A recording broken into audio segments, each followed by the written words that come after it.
Good evening, everybody. Big John here alongside Peter Lawrence, our farmer sportsman. And welcome to the show. I don't know where Pat and Paul are. I'm sure they'll be on in a bit, but I'll just run through a couple of things. If people have seen the new thumbnail, do you like it? Just comment on it. Let us know what you think. Also, if you want to get something talked about on the show, please let us know. You can email us. You can email us there, or you can use our admin email. I don't know where that there it is. admin@nationalhousingparty.uk. Please email us. We've had a good, pretty Christmas, a good Christmas for the party, and I've had a good Christmas.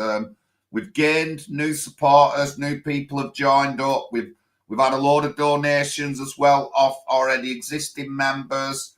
I signed somebody up just yesterday from rugby, a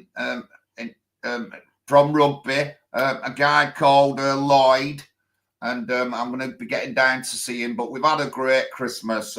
We've had several new members join. They liked the stream when there was a few of us on, so we will be doing streams again with a few of us on. Good evening, Warren. Hope you're all right. But anyway, let's get to Peter. Peter, how are the farmers doing?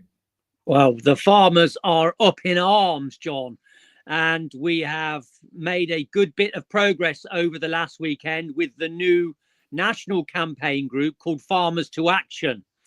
We have finally got an organisation together that is uniting the whole of farming, all the sectors, dairy, livestock, arable. They're all coming together to fight primarily the inheritance tax attack that's been launched on us by the Labour government. But of course, there's a lot more buried beneath that as well. But anyway, we have built a structure where we can have coordinated actions going on across the country from all different county groups at the same time. And on Friday, we had one with over 50 counties taking part, and we conducted one here in Cornwall. We actually had 55 tractors out on a go slow down the A30, and in Bridgewater in Somerset, a group blocked a Morrison's regional distribution centre overnight and held it successfully for 12 hours, causing disruption to the supply chain. And Morrison's came out the very next day and immediately gave their support to our farming campaign group to support us for inheritance tax. So we've had a fantastic start to our active direct action campaign last Friday. So from now, we're going to move forward and we'll see what's coming. But nice. Can I just get in? I mean, Morrison's, they always supported British farmers. John, between the big six, they're the best one. They have the best one, but they haven't been perfect all the time. And obviously, there's still massive issues to be dealt with regarding fair pricing for farmers in supermarket contracting. The groceries adjudicator have failed consistently to have any real teeth and to negotiate properly for farmers. So yes, Morrison's are the best of the bunch, and certainly we will have, we think, harder battles to fight with the rest remaining. But it was good to see the reaction straight away from Morrison's. They came out on social media. Head of Agriculture Sophie Throop was on social media straight away saying, we support you, we stand with you in your stance against inheritance tax. So that's very damaging for Keir Starmer and the Labour government. To have a major supermarket come out and stand with us is bad news for them, because it is the lobbying power of these big supermarkets that will really put the pressure on government. More than the farmers doing what they're doing on the street, it'll be the big supermarkets saying, we are losing money hand over fist with these blockades if they continue.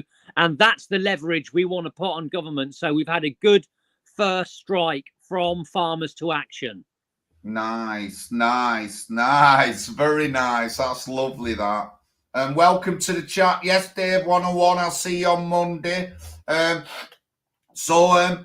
mean, we're not sure yet about councils running elections. I know that Manchester is off. They've made a big statement. There is other places across the country. We don't know about Cornwall yet, do we?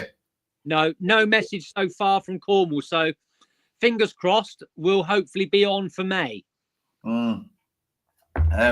It is disrupting a lot of people. It's not really disrupting me because Oldham don't have election till 2026. But the rest of the country, yeah, it's wrong. And, you know, I don't know why they're doing it. Are they scared they're going to lose more votes? Probably. But they say it's all on to do with devolution, one of them long words that they put in that really don't mean nothing. It's just an extra long word that they put in to make things sound a bit better. But it's unbelievable. Paul Rimmer's in the house. Yes, Paul. Hi, guys. I'll have to change me. Okay, don't worry. Carry on. I'll just change my angle. Right, no worries. Thank you to the chat, everyone in there. Please share and like the live. I'm just doing a bit more sharing. Have you anything else to say there, Peter? Well, the message is it's not just about the farmers, it's about the whole country. So when it comes to the inheritance tax issue, we're not just campaigning to have it removed for farmers. We're campaigning to have it abolished for everyone, because the poor need protection from it and the farmers need protection from it. So we're doing it for the whole country, not for farmers. That's our first position. Of course, there's a bit more detail to inheritance tax than that first position. In full, the strategy really is a three-stage strategy where we would want to see it banned outright to begin with, because we really need to have the threat that's looming over farming removed very quickly, because the plan is for it to come in April 26, and it really will be a devastating blow to farming moving forward if it's in.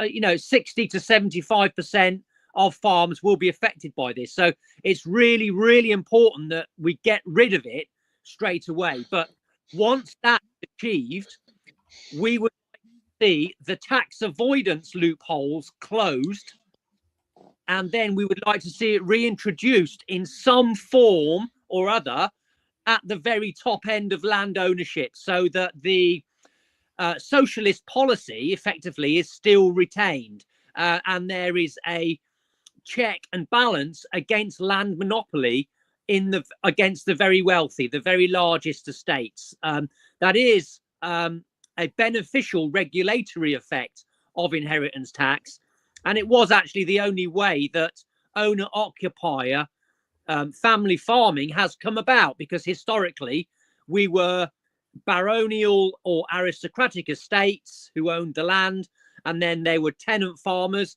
and the peasantry. So it was actually only through the introduction of inheritance tax that we were able to gain the equal opportunity that land ownership provides. So we do campaign fully to scrap it so that farming is immediately saved, but then we do seek to close down the tax avoidance loopholes and then to have it reintroduced in some form, whether it be inheritance for the super rich only or some form of legislation against monopoly land ownership, to be further decided. Those second and third stages are beyond the scope of Farmers to Action. That is really something that would need to be carried on by a political party. So in order to rescue farming and protect food security, we are campaigning as a first stage to have it abolished outright. So that's where we're coming from with that. Good evening, Paul. Good evening, John. Yeah, it's a massive issue, this, isn't it, farming and this inheritance tax. Peter just talked there about the super rich at the top, but in fact, it's mega corporations now. They want to change the nature of farming completely. So it's controlled by big multinational corporations who will own vast farms and farm in a totally different way from what the traditional British method of farming. This is like almost a mechanized form of farming. It's sort of, you see it in China now, don't you? The scale and the number of animals, and it's totally inhuman. It will transform our landscape, and it's not really the way we want to go, because we want farming to be as organic as possible. Now, it strikes me, if the government want an effective policy for the countryside, the farmers should be the first people they listen to, the first people they consult. The first interest they should consider. Instead, they just impose this on the farming community. It's just been a political imposition without any consultation. I mean, I know that the Labour Party is sort of alien from the countryside. The farmers are not their natural constituency. The Labour Party is the party of the inner city, the metropolitans, the ethnic minorities, the liberal middle class, really, which is totally cut off from producing food in the countryside. So the Labour Party is sort of ignoramuses when it comes to farming. And that's why I think they've been so heavy-handed. It's also obviously an attempt just to raise money. They'll raise maybe £500-600 million off the farmers initially. And, this is taking money out of the farming community. Necessary capital, which is needed for future investment. This is draining the farming community of their wealth. And for the government, it's only a drop in the ocean. I mean, the government spends 1.3 trillion pounds a year. Vast sums of that are wasted. I mean, you're talking about hundreds of billions, which are spent on nonsense like this net zero or carbon capture. We've got to nail this whole climate change agenda. It's a complete hoax. It's a complete meteorologist by training. I've got a qualification in meteorology, and I know that there's no way on earth that mankind can affect the global climate, never mind the daily temperature. I mean, imagine saying that humankind can control the direction of the wind. I think you'd be totally mad. Temperature's just the same. It's way outside of our influence. Doesn't matter what we do. The global climate is controlled by universal factors even beyond this earth. I mean, and within the earth, and it's on a scale which is unimaginable. It's almost like plate tectonics, the movement of the continents. It's beyond us. We can have a little impact locally, but it's transient, and it's a tiny impact. As for the amount of carbon in the atmosphere, we can't control it. It doesn't matter what we do. The atmosphere has its own self-regulation. There are carbon cycles, there are water cycles, there are nitrogen cycles. Nature is a phenomenal system, and we're just a tiny, tiny proportion of it. We've got delusions of grandeur to think that we can control the climate. So all this climate agenda is a complete hoax. Net zero, carbon capture, the way they want to affect farming. And it's just a way for the government to gain control, and it's a way for the government to take money off us. But I just find it horrendous at this time, when everyone's struggling, and the farmers as well, that the government want to take this much money off the farmers. They want to squeeze the farmers. It's like wringing a sponge. They want to get everything they can off the farmers. And for what purpose? I mean, they're saying they can raise £600 million off the farmers. They're giving Ukraine $3 billion a year. What's that got to do with us? This crazy war where people are being slaughtered. We need to have peace in the Ukraine, not find more weapons and more warfare there. And of course, we have the immigrants coming in. They're coming in bigger numbers now than ever. In the last 6 months, over 700,000 people have entered this country as immigrants since the election of the Starmer government. That is on a different scale. They're pushing it up now. There's nowhere for them to live. This is one of the reasons why They want to sort of kneecap the farmers and destroy the farmers because they want control of the land. If they want to build on it, if they want to use it for power generation, such as solar panel farms, and so they want control. They want to destroy the independence of our farmers. They want to destroy the autonomy of our farmers. Our farmers know how to farm. They've done it for generations, for thousands of years. They know how our land works. They know what's required for investment. They know the best type of farms. But the government heavy-handedly to come and impose themselves on the farmers in this way, it's absolutely horrendous. It's against all British traditions. It's against anything which is reasonable. Never mind undemocratic. It's totally unreasonable. And the British public are very, very sympathetic to the farmers. That's why Morrison's has come out. It's brilliant that Morrison's have come out and supported the farmers, but we need other corporations now to step forward as well, other big institutions. And whatever the farmers do, the British public have got to get behind it. And of course, they will be, in many ways, the vanguard of the movement against this Labour government. So there's a lot going on. And the farmers are going to be at the centre of it. I don't think they want it to be, but because of the nature of politics at the moment, the farmers are going to be at the centre of a lot of the actions over the next year. So it's a big weight on your shoulders, Peter. Well, I got shoulders, so I'm ready for it. And so is everybody else that I'm talking to. The morale has been fantastic. It has actually been a golden opportunity. We are coming together, we are working together, and we are seeing value in other things rather than monetary gain. We're seeing value in doing the right thing. There's conversations being had about the long-term view for farming, which really is to get back to smaller scale, mixed type agriculture where you have arable mixed in with livestock and dairy. So you're being more self-reliant. So you're growing your own grain that feeds your own dairy cows. You're less reliant on input sources from elsewhere. The soil is being better kept because of that variety. You're moving more to a direct sale business model.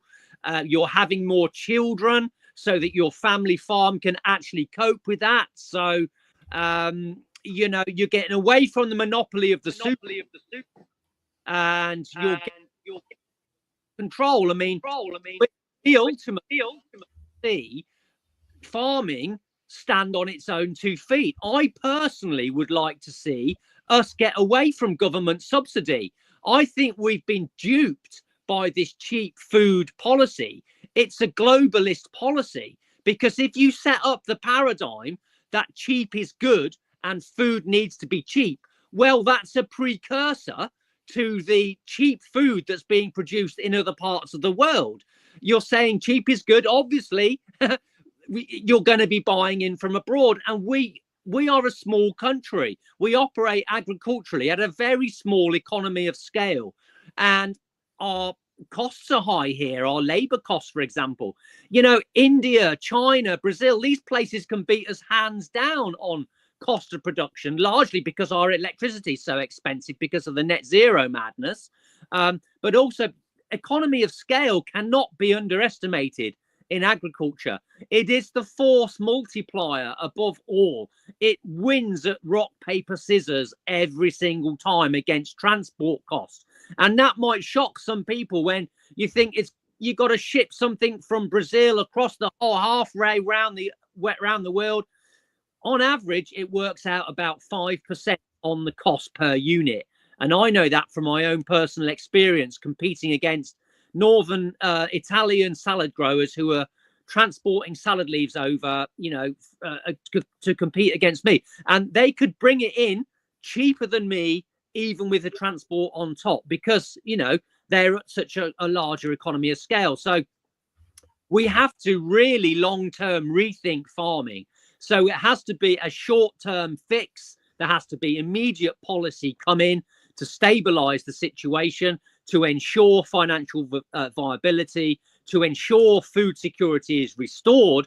But then we have to look at more of a longer term picture, more of an agrarian restoration, I would call it, whereby we look to go smaller, mixed, direct sale and stand on our own 2 feet, so that coercion in funding can never happen again. What was that expression you used there, Peter? Agrarian reform. An agrarian. An agrarian. Yes, an agrarian restoration, because we need form the short-term, long-term vision. Restoration. What I wanted to ask you there, Peter, is you talked about this campaign and the way it's unfolding, how you're getting organised. And obviously there are formal organisations like the National Farmers Union, but what new organisations have been formed? And how is it structured? How are you bringing people in? And who's invited to join? Is it just an agrarian movement?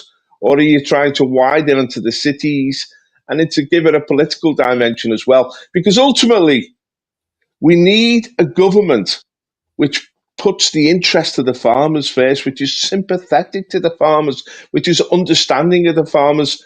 This government has come in very heavy-footed and with a hammer to change farming. And it's a right mess.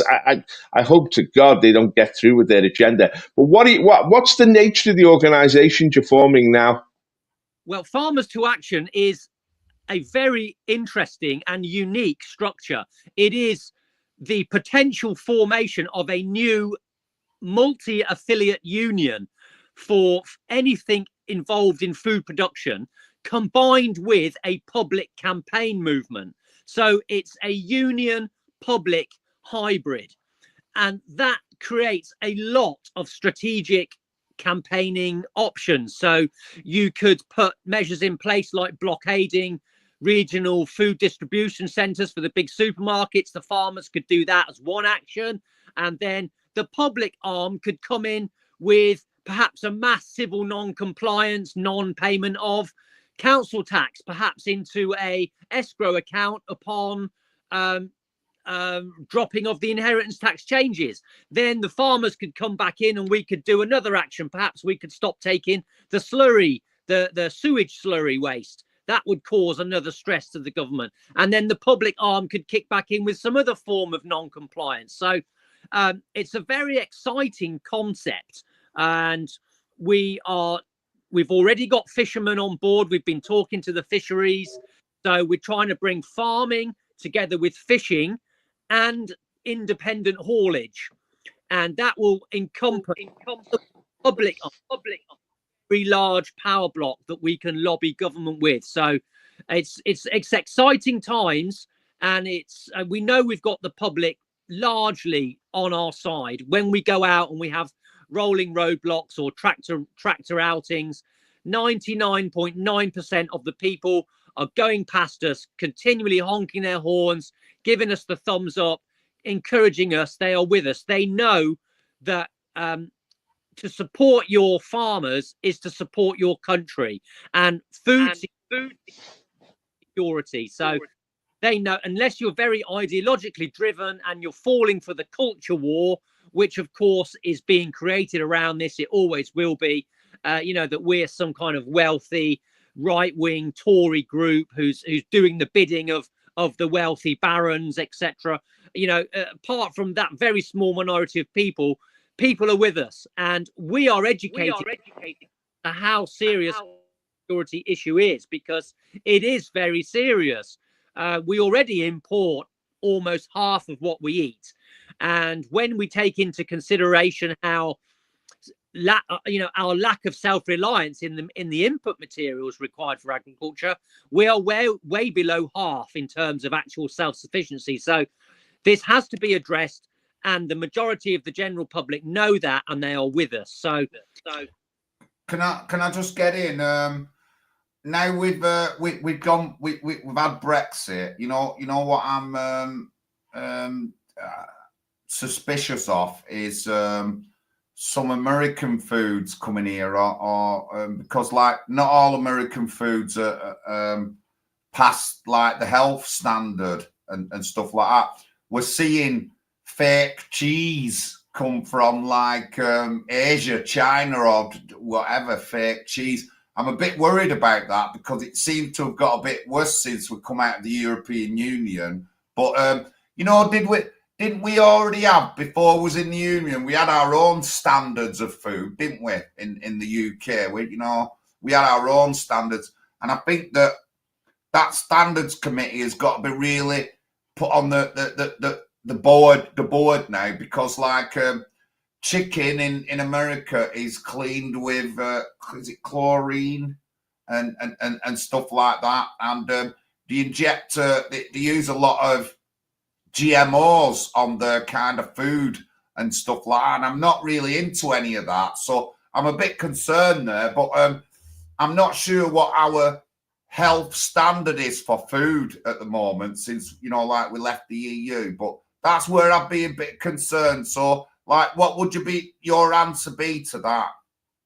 Well, Brexit has been a huge betrayal on many levels. One of them being that we were supposed to get back our own regulatory standards and enforce them, whereas it's been really an excuse to just have more globalism and open borders.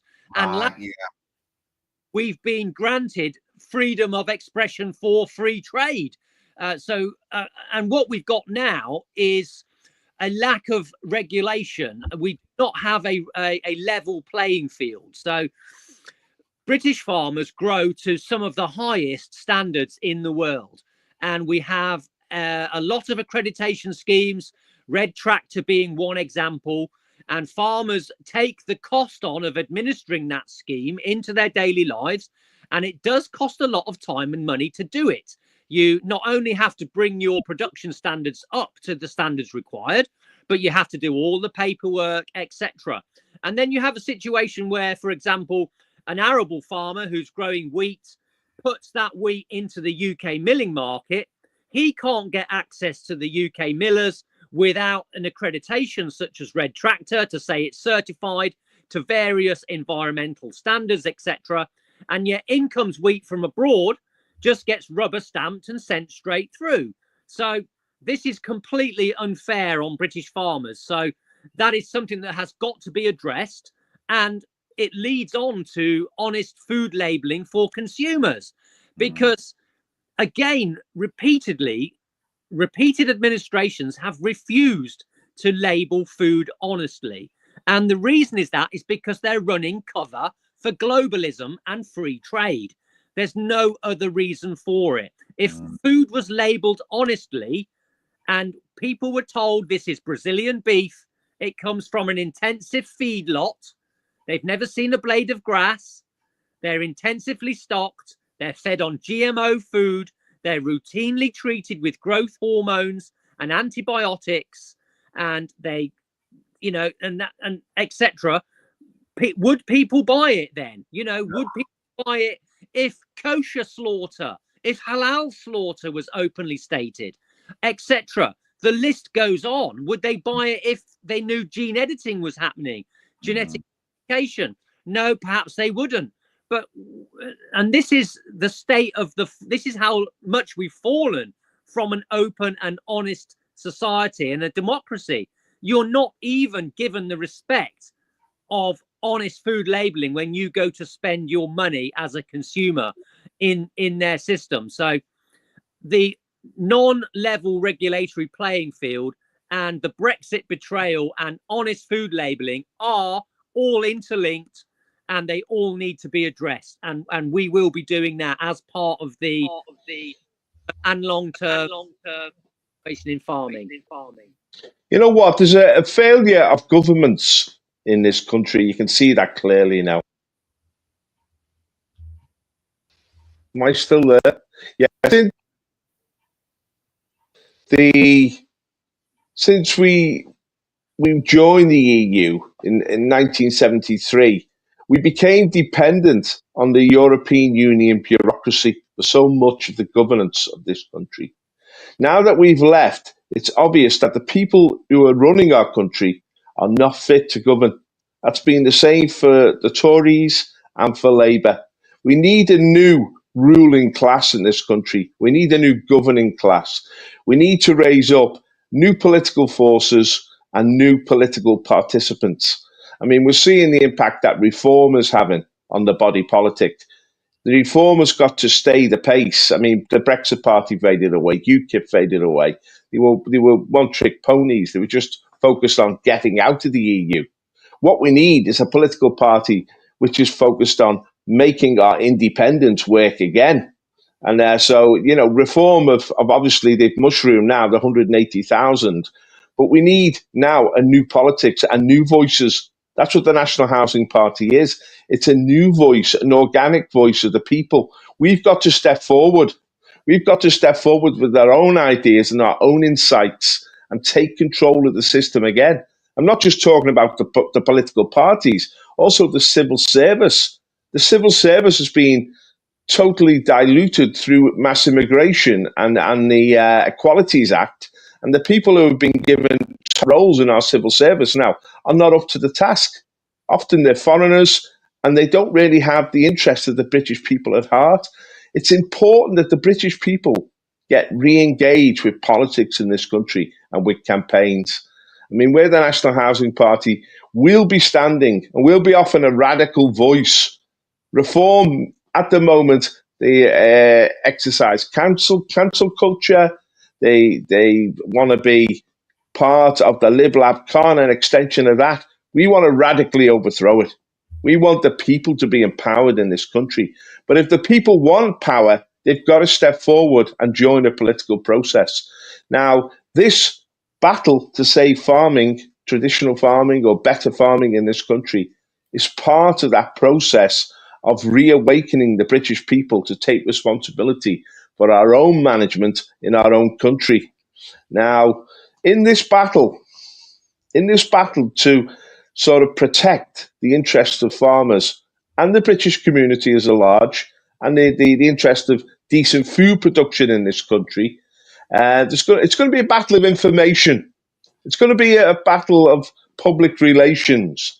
It's going to be a battle of engaging people in the debate and waking them up to the issues. Now, we've got social media for that. We've also, not only just these streams like YouTube, but also X and Facebook. Tell us, Peter, about your PR campaign. You've got to get people into the debate. You've got to educate people. And there will be a counterattack.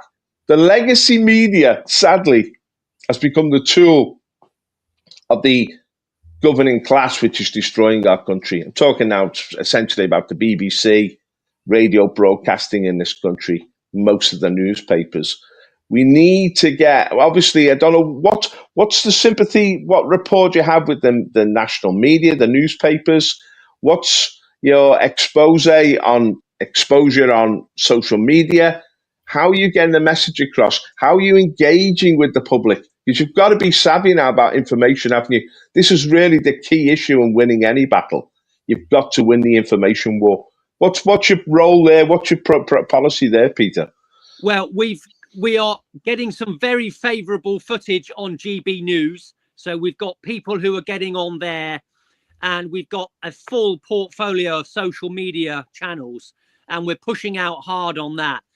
We're only just reaching the stage where we're starting to push out with demands across those channels, because we've been working away in the background, actually getting this structure together. And we've had to be a little bit clandestine with doing that so that we could get it built out without any disruption. And so we've had to build it quite slowly and securely to on a county level, so, to make sure that the wrong individuals aren't getting involved to give us problems later down the line. So we've had to, observe a little bit of operational security and build it out in a cellular network. But the overall structure is there, and we've got good people on board with PR, marketing. So I have no concerns about us being able to push out the right messaging and to do it simultaneously across all channels. So yeah, no problem with that. But I would like to go back to your previous point that you touched on there, Paul, about a sort of disconnect that people feel, and that the solutions to our political problems have to come from us, the people. That really is the paradigm shift. That's the penny that has to drop with everybody. There's not only a disconnect from government to the people, but we're being forced away from God.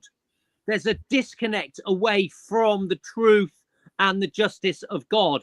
And that is quite deliberate, in my opinion. The socially engineered paradigm in which we live is secretively and covertly and subversively created in a form of witchcraft that's then silently put upon us.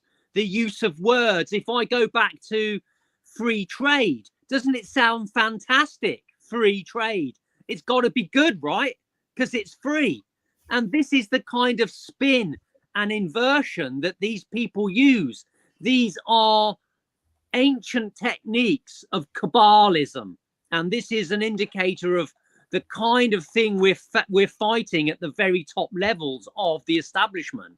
They are dark wizards of this kind of thing. And I'm sorry that sounds a little bit dramatic and extremist, etc. But this is what they do. This is how they spin it and twist it. So we've got to be very conscious of that. We've got to literally come up like blades of grass coming through their structure and take it over in the beautiful green, fresh, new coming through of politics. So it's not only short term, it's long term. This has gone on for a long time, the same as farming. Farming has been the basis of settled civilization right from the beginning. So the problems go back a long way. We need to reform in the first stage to stop the slide right now, but then we have to restore in a long-term vision. So what's happening in agriculture is directly an analogy to what is happening in the political life. So yes, please get on board with a genuine grassroots political movement.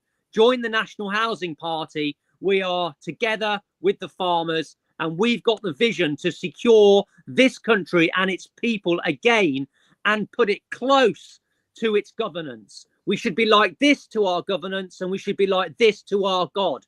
You should be able to get a single cigarette paper in between, and that's what we are all about.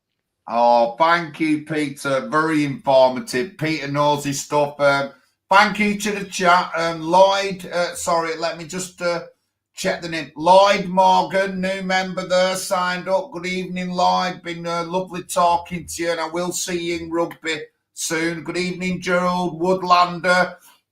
We do need to build communities better, Woodlander. And the thing is, I think one of them things is the church and faith to build a community, because that's what we used to have in the past. Someone's asking about the attack in Oldham. Well, anyway, a name's come out and it's not an English name, let me just tell you. So that's at the hospital in Oldham, and I think there's a nurse been seriously injured. And the guy was 37-year-old, but he's not got an English name. It does sound like European, but that's as much as I can tell you at the moment, mate. But thank you, everyone in the chat. Good to see you, Toppy, Mark Williams. Thank you very much. Gerald Fisher, Dave 101. I'll see you on Monday, pal. I will see you on Monday. Serena's in the chat. Thank you, Serena. Lovely seeing you in the chat. And everyone else, please like and subscribe. If you joined up to YouTube for the first time, please subscribe to the YouTube channel. That's going to you, Lloyd Morgan, if you haven't already subscribed already. Please get our subscribers up. Very shortly, I'll be monetizing the YouTube, and then all the money coming in should be going to our party bank eventually. So that's my plan this year, really, to monetize the social media, get us some more money coming in, dribs and drabs, or however it is. If anybody wants to donate, please, you can donate. That is our PayPal link there. or if you go directly to the website, you can donate through the website. I'll get that up in a second.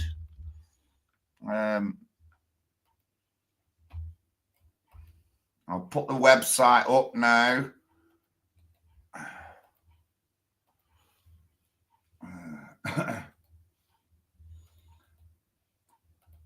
There's our website in the chat. Please donate and go into a worthy cause. We need leaflets, guys. We need leaflets, and we need many of them. I think the rugby Warwickshire elections is going ahead. Manchester's cancelled, but mine don't start till next year. I think Pat's going ahead in London, and we've got a few candidates in the south area of London as well. So please, guys, a donation will go towards leaflets. Don't go towards anything else. It goes towards leaflets, and it'll keep us going. And we need them leaflets, guys. We need them leaflets. A bit of an explanation is what we do when we come to a new area. We weigh it up, and then we do a round of our recruitment leaflets. And then when the election comes, obviously, there'll be that candidate's election leaflets. And it has worked out for us pretty well so far doing that. It has worked out for us pretty well. So donations, please, are most welcome. Again, there's a PayPal link there, and I have put the website link in the chat, and you can donate through there, or you can join the party. £11 or £22. £22 waged, £11 unwaged.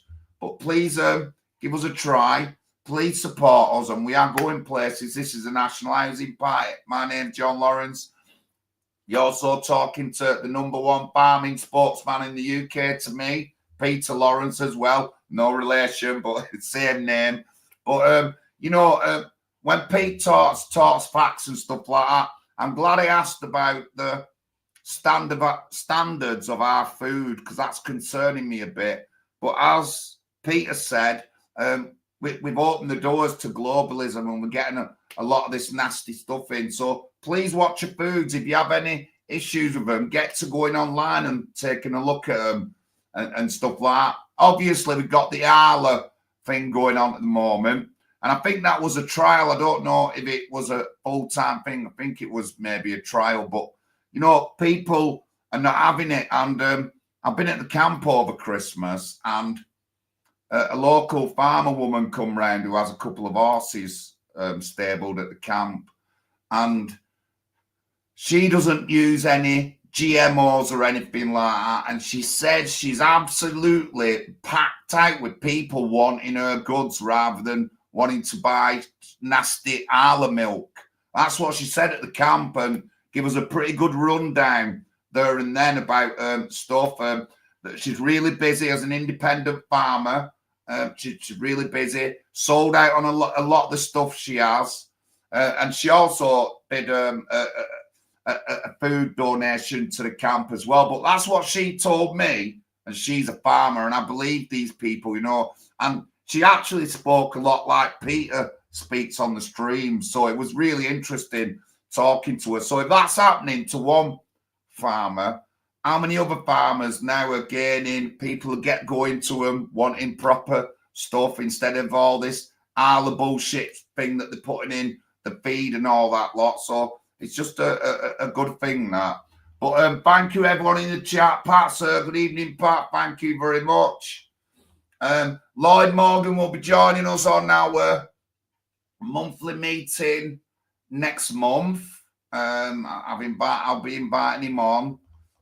We have actually got some articles being written by John Birch over Christmas. He's on some articles. One of them's called Onward Christian Soldiers, and it just sounds mint. He did tell us what he was doing, but that's what he said, and that just sounds like well mint, you know what I mean? So I'm looking forward to that.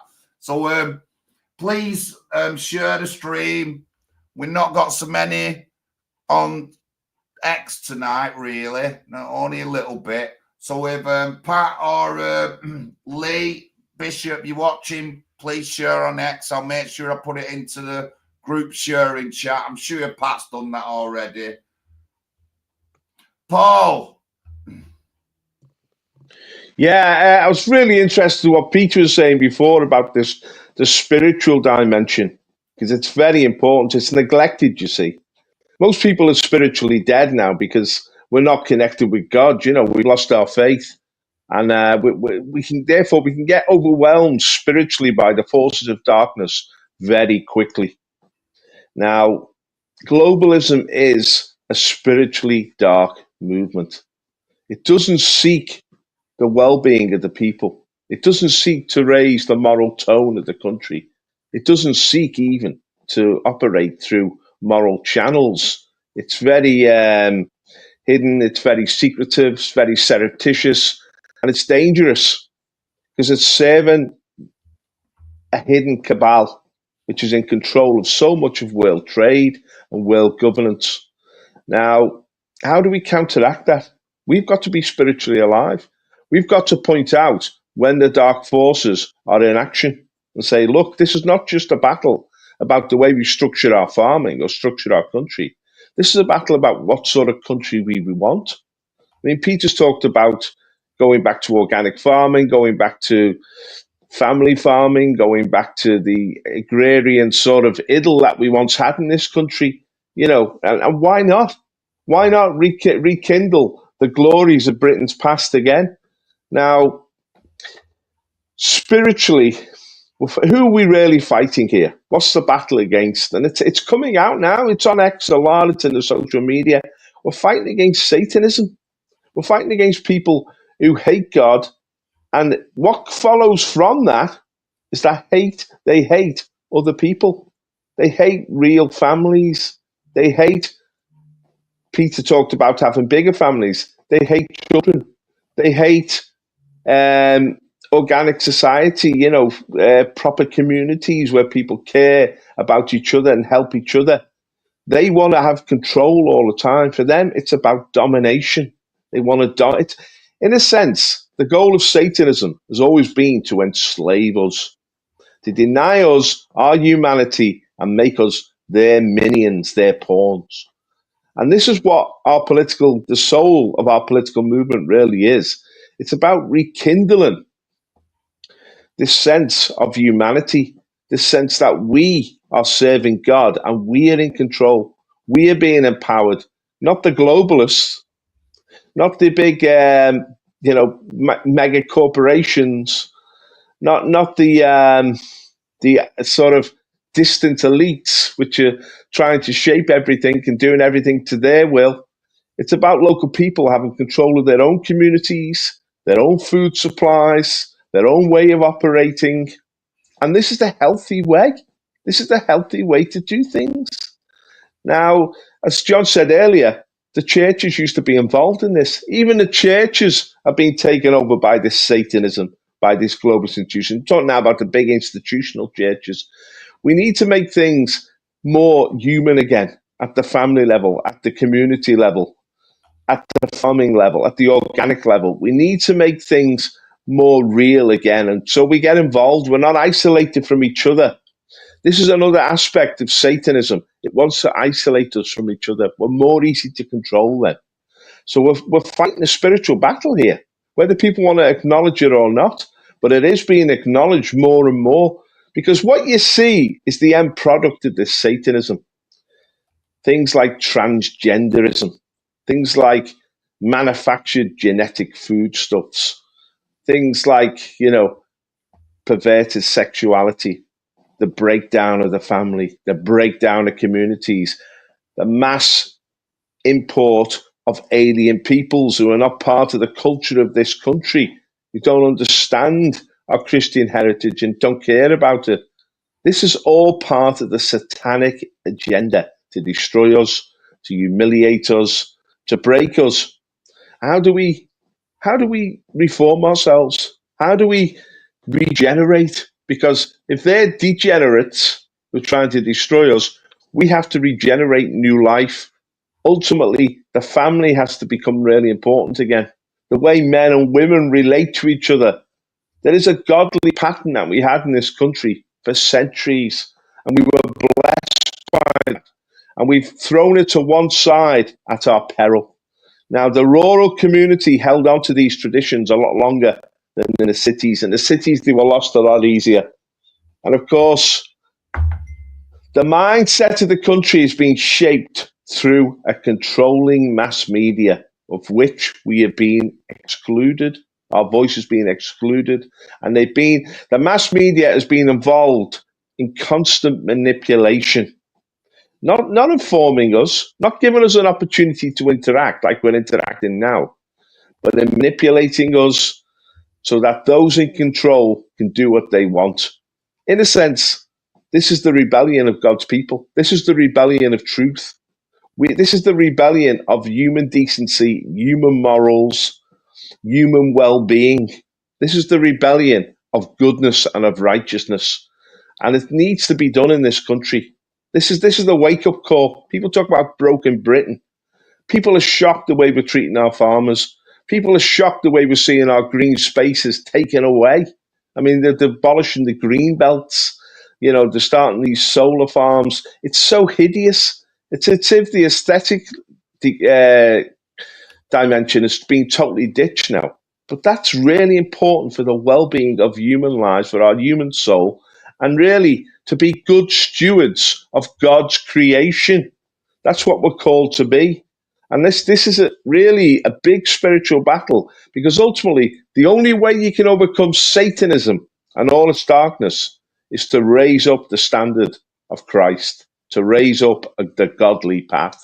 Now, people think, oh, that's a bit out of date, a bit old-fashioned, isn't it? It's an eternal battle, and it never stops. Good against evil, right against wrong. We believe in doing what is right.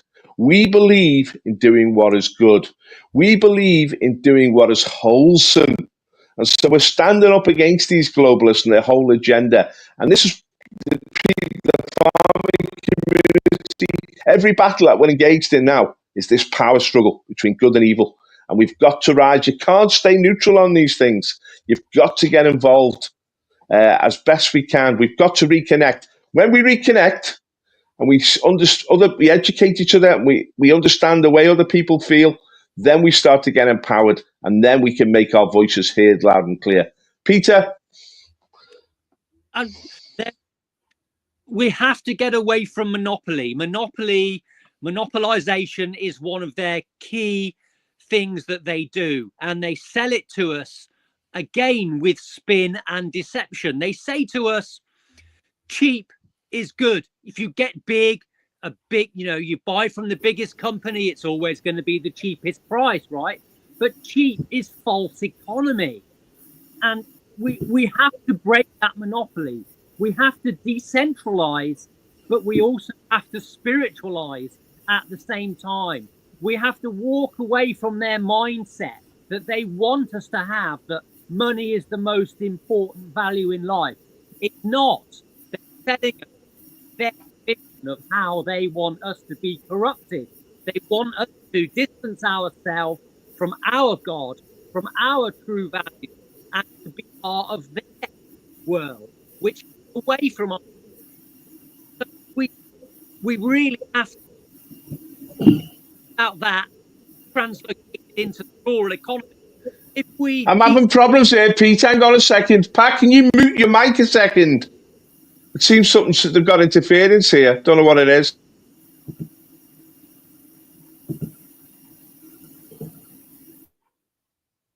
That's better.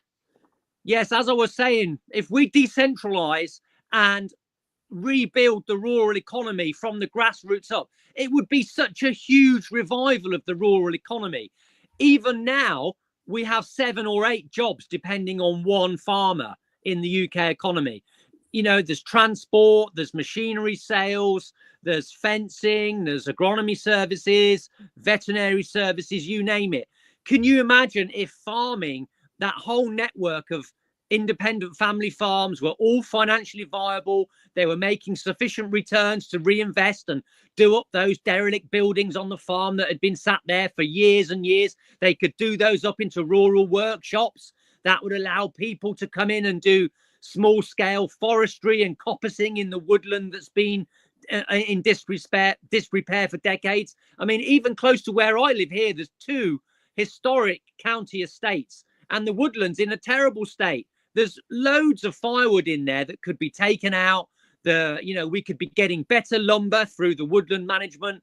The revival that would come through this decentralization, this redistribution away from monopoly, and that combined with a re-spiritualization and belief in ourselves and belief in our values of our God and being close to that. We want to be as close to our God again as a mum when she hugs her child. There's no space between that. There's pure love between the mum and the child. And this is how we need to live again as people of God. There should be no space between us and our God. And these people who want monopoly and spin and the forces of globalism and internationalism and dark money mafia empire, they are trying to create that distance between us and God. So we can solve this straight away with that awakening, and then it will flow out into life, and it's a beautiful, beautiful thing. And this underlies so much of what the National Housing Party is about.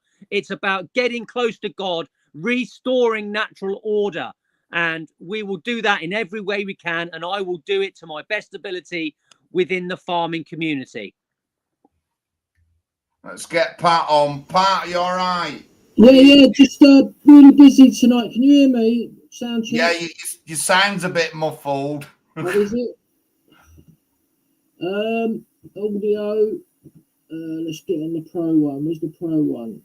Oh, there it is. Is that any better? Lot better. Yeah, sorry about it. Yeah, been really busy. I've resumed my door knocking campaign in central London. It was a bit daunting, I've been doing it for a month because of Christmas and all that. I had a break from it and back out there, and I'm so glad I've done it. I had to really push myself to get out there. Done me 2 hours solid. The first few doors I was knocking, a lot of people weren't in and that, but then eventually I got quite a lot of yeses, a few maybes, 1 or 2 no's, but mainly yeses, and leading the charge of the door knocking crew. So this stream's been incredible, by the way. I've been listening to all of it because I was eating. I had to get something to eat, and this has been an incredible stream, very informative about farming and everything. And so glad we got Pete on board with the party, one of our leading members, and very good stuff there from Paul Rimmer as well, as usual. Very informative stuff from him, and obviously the leader of the party, John Lawrence, firing on all cylinders. So it's all looking good, mate. All looking good. It is. It is. Thank you, Pat. It certainly is. Pat's been well busy lately. It's my turn this year to get busy. So we'll be headed down to rugby in sometime in February. I'll catch up with Mark, and I know Mark's been talking to Lloyd. But yeah, it seems really keen. He wants to do something. He's sick of standing back and doing anything. Me and Pat had this discussion 4 years ago. John, what we're doing, John, we're doing all these, but we're not really doing anything positive. Let's start the party. And we've not looked back since, guys. We've absolutely not looked back. I love it. I love going to the council. I love talking.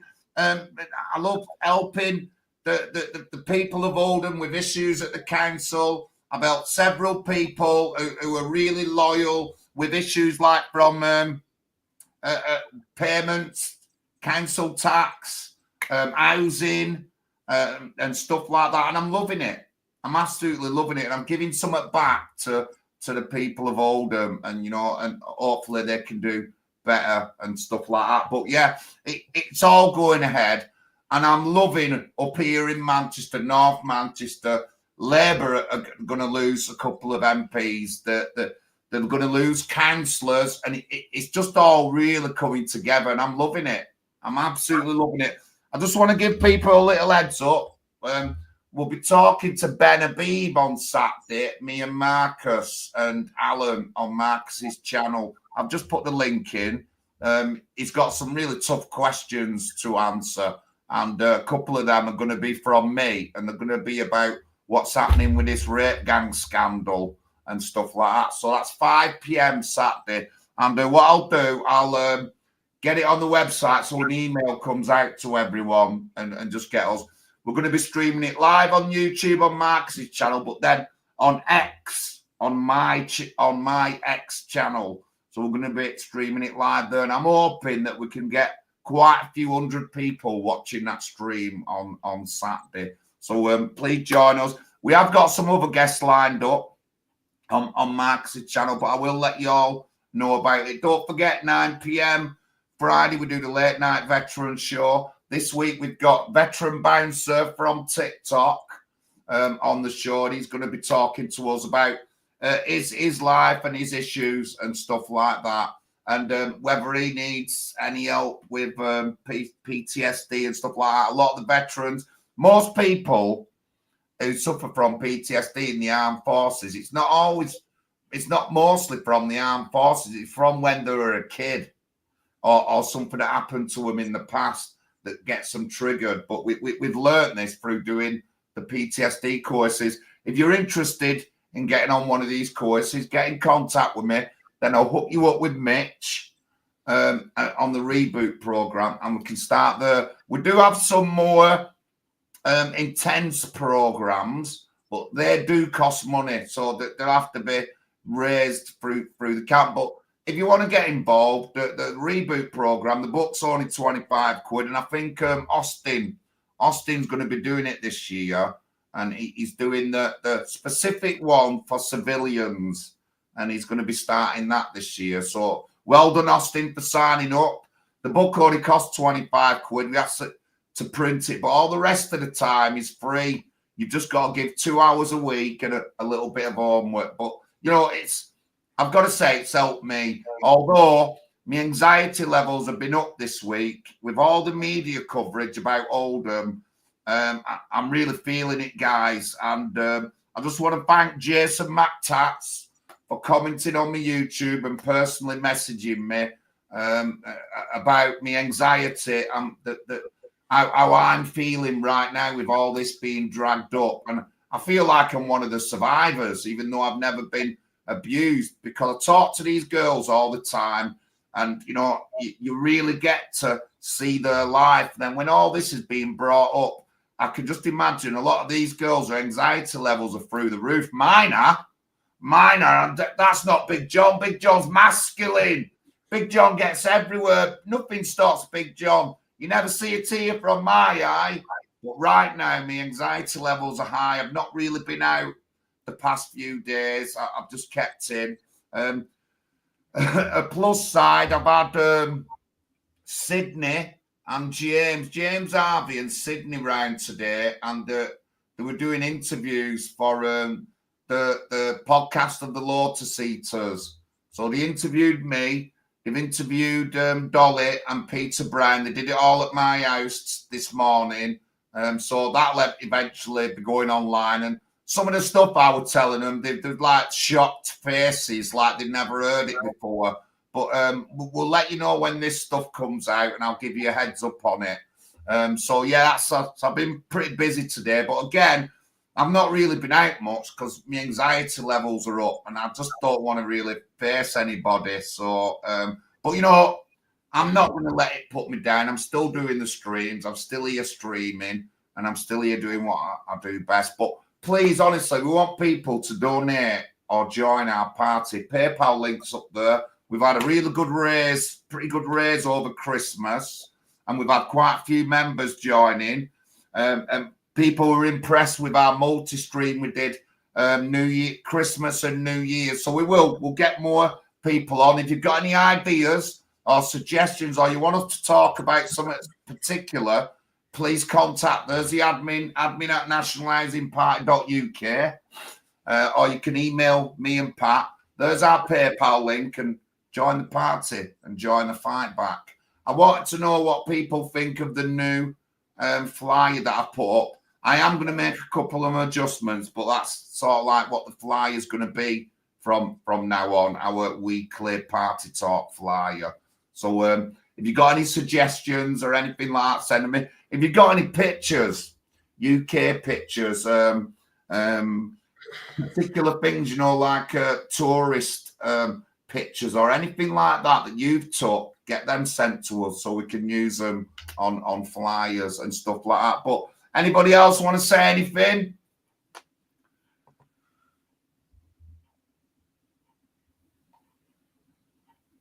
Yeah, I wanted to say about Peter, that was a great vision there for the future of Britain as a community.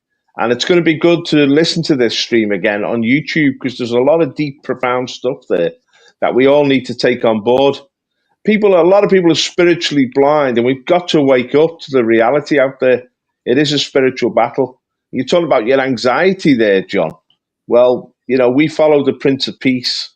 And if you come on the Bible stream tomorrow, we'll pray for that. God overcomes the anxiety. He gives us peace in the inner man. And this is so important, because through all these battles, we have this peace, because we have faith that we will overcome.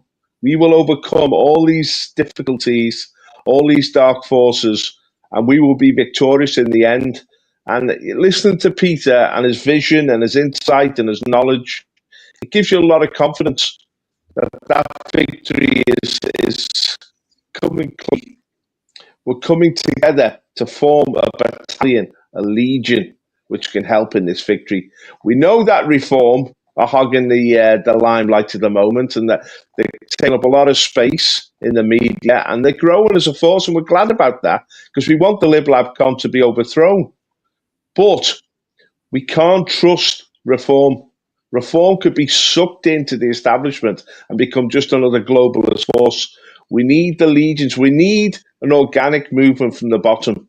We need a movement which is truly, as Peter said, in tune with God and close to God, and not just playing the media game as Reform tend to do. I mean, there's a lot of good people in Reform. I've been listening a lot to Matt Goodwin of late, but we've got to have our own vision. We've got to wake up as a people, and we've got to start at the grassroots.